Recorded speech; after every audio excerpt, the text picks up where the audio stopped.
તો અહીંયા તમે જેટલા લોકોને ફોલો કરેલા હશે એ તમામ લોકોના લિસ્ટ અહીંયા આવી જશે અને આમાંથી તમારે જેને પણ અનફોલો કરવાના હોય એના ઉપર આપણે ક્લિક કરવાનું છે.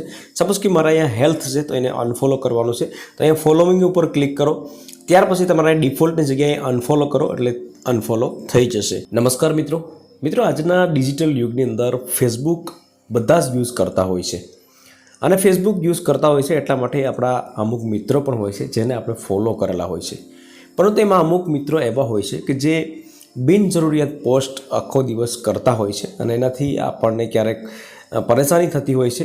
તો આવી રીતના કોઈ પણ તમારા ગ્રુપની અંદર અથવા તો તમને કોઈ ફોલો કરી લીધા છે અથવા તો અજાણી કોઈ વ્યક્તિ હોય એને ફોલો કરી લીધા છે અને તમને મેસેજ આવતા હોય અથવા તો તમને જરૂરિયાત ન હોય એવા વિડીયો આવતા હોય તો એને અનફોલો કેવી રીતે કરવા એના વિશે આપણે આજે વિડીયોના માધ્યમથી જાણીશું. તો વિડીયોને લાસ્ટ સુધી જોતા રહેજો. તો ચાલો શરૂ કરીએ. તો ફેસબુકમાં અધર એકાઉન્ટને અનફોલો કરવા માટે સૌપ્રથમ તમારે ફેસબુક અપડેટ કરી લેવાનું રહેશે પ્લે સ્ટોરમાં જઈને, કારણ કે હું જે તમને સેટિંગ્સ કરાવવા જઈ રહ્યો છું તો એ નવા અપડેશનમાં જ આવે છે. તો જૂના અપડેશનમાં સેટિંગ્સ અલગ હતા, તો અત્યારે તમારે અહીંયાથી પ્લે સ્ટોરમાં જઈને હું અહીંયાથી અપડેટ કરી લઉં છું.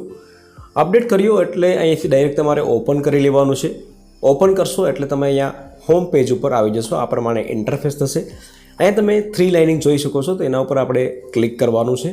તો હું અહીંયા 3 લાઇનિંગ પર ક્લિક કરીશ અને અહીંયા ત્યાર પછી એક સેટિંગ્સ આવશે.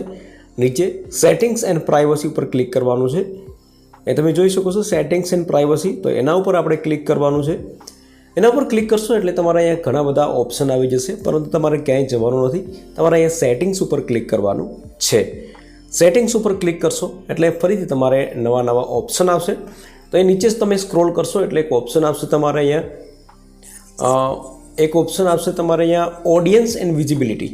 અહીં તમે જોઈ શકો છો ઓડિયન્સ એન્ડ વિઝિબિલિટી અને ત્યાર પછી પર્સનલ પ્રોફેશનલ ડિટેલ કરીને છે, તો એના ઉપર આપણે ક્લિક કરવાનું છે. એના ઉપર ક્લિક કરશો એટલે તમારી પ્રોપર ડિટેલ અહીંયા આવી જશે. મોબાઈલ નંબર આવી જશે, ઈમેલ આઈડી આવી જશે. અહીંયા પબ્લિક રાખવું હોય તો પબ્લિક રાખી શકો છો, પ્રાઇવેટ રાખવું હોય તો પ્રાઇવેટ પણ રાખી શકો છો.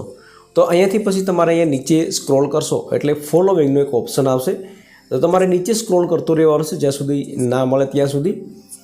અહીંયા ફોલોવિંગનો ઓપ્શન આવશે. તો અહીંયા તમે અત્યાર સુધીમાં જેટલા પણ ફોલો કરેલા હશે એ તમામ ફોલોવર્સ અહીંયા આવી જશે અને એમાં જે પણ તમારે અનફોલો કરવાનો હોય એ સ્ટેપ બાય સ્ટેપ તમે કરતા જશો. તો એના માટે સૌપ્રથમ તમારે અહીંયા સી ઓલ કરીને છે, તો એના ઉપર આપણે ક્લિક કરવાનું છે. એટલે જેટલા પણ ફોલોવર્સ હશે એ તમામ અહીંયા આવી જશે. આ પ્રમાણે તમે સ્ક્રોલ કરતા રહેશો તો તમામ અહીંયા સ્ટેપ બાય સ્ટેપ આવી જશે. હવે તમારે અહીંયા જેને પણ અનફોલો કરવાનો હોય તો એના ઉપર એક વખત તમારે ટેપ કરવાનું છે. તો એક વખત અહીંયા સર્ચિંગ જે થતું હોય તો એને થવા દેવાનું છે. તમારે જેટલા પણ ફોલોવર્સ હશે એ આવી જશે. સપોઝ કે મારા અહીંયા ખેડૂત પુત્ર છે એને અનફોલો કરવાનું છે, તો એના ઉપર આપણે એક વખત ક્લિક કરીશું. એના ઉપર ક્લિક કરીશું એટલે અહીંયા ફોલોવિંગ ઉપર આપણે ક્લિક કરીશું. ફોલોવિંગ ઉપર ક્લિક કરીશું એટલે થોડી વારની અંદર 3 ઓપ્શન આવશે. અહીંયા ડિફોલ્ટ કરીને છે અને ફેવરિટ કરીને છે. તો એમાં આપણે ફર્સ્ટ નંબરનો જે ઓપ્શન છે અનફોલો કરીને છે, તો એના ઉપર આપણે ક્લિક કરવાનું છે. અનફોલો ઉપર ક્લિક કરશો એટલે 4 થી 5 સેકન્ડની અંદર અનફોલો થઈ જશે અને પાછું જે છે પોઝિશનમાં આવી જશે. તો આ પ્રમાણે તમે કોઈ પણ વ્યક્તિને સ્ટેપ બાય સ્ટેપ અનફોલો કરી શકો છો. સપોઝ કે આને અનફોલો કરવું હોય તો આ પ્રમાણે તમે સેમ પ્રોસેસ કરશો. તો અહીંયા ડિફોલ્ટની જગ્યાએ અનફોલો કરો, એના ઉપર આપણે ક્લિક કરો એટલે 4 થી 5 સેકન્ડની અંદર અનફોલો થઈ જશે. પરંતુ તમારે આમાં એકસાથે બધાને અનફોલો કરવા માગતા હોય તો એકસાથે બધા અનફોલો નહીં થઈ શકે, પરંતુ આપણે એ જરૂરિયાત પણ ન હોય કે ભાઈ એકસાથે બધા અનફોલો કરવાની જરૂરિયાત પણ ના પડે, કારણ કે અમુક જ એવા વ્યક્તિ હોય કે જેને અનફોલો કરવા પડે. બાકી આપણા મિત્ર વર્તુળની અંદર આપણે ફોલો રાખતા હોય છે અને ફોલો કરતા હોય છે.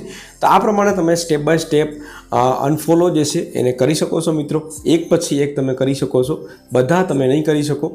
વિડીયો ગમ્યો હોય તો વિડીયોને એક લાઇક કરી લેજો, શેર કરજો અને ચેનલ ઉપર નવા આવ્યા હોય તો ચેનલને સબસ્ક્રાઈબ જરૂરથી કરી લેજો.